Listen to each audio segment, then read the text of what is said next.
India आघाडीच्या वतीने काल केशवराव भोसले नाट्यगृहात महिला निर्धार मेळाव्याचे आयोजन करण्यात आलं होतं.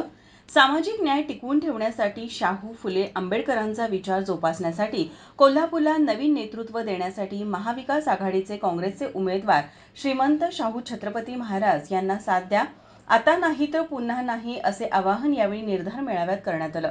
यावेळी बोलताना आमदार जयश्री जाधव यांनी दूरदृष्टी ठेवून काम करणाऱ्या राजर्षी शाहू महाराजांच्या विचारांचा हा वारसा आता दिल्ली दरबारी पाठवूया, भाजपाला हद्दपार करूया, असं आवाहन समस्त महिला वर्गाला केलं. उपस्थित सरोज पाटील यांनी आता चूक करू नका, भाजपला मतदान करू नका, शाहू फुले आंबेडकरांचे विचार ठेवायचे असतील तर शाहू छत्रपती महाराजांना मतदान करा, असे सांगितलं. यावेळी याज्ञसेनी राजे छत्रपती, संयोगिता राजे छत्रपती, मधुरिमा राजे छत्रपती, शांतादेवी डी.वाय. पाटील, सरलाताई पाटील, स्मिता माने, शुभांगी पवार, तेजस्विनी पाटील, दशमिता जाधव, निलोफर आजरेकर, भारती पवार, पद्मजा तिवले, मेधा पानसरे, प्रतिज्ञा उत्तरे, संध्या घोटणे आदी महिला उपस्थित होत्या. माझा महाराष्ट्र कोल्हापूर.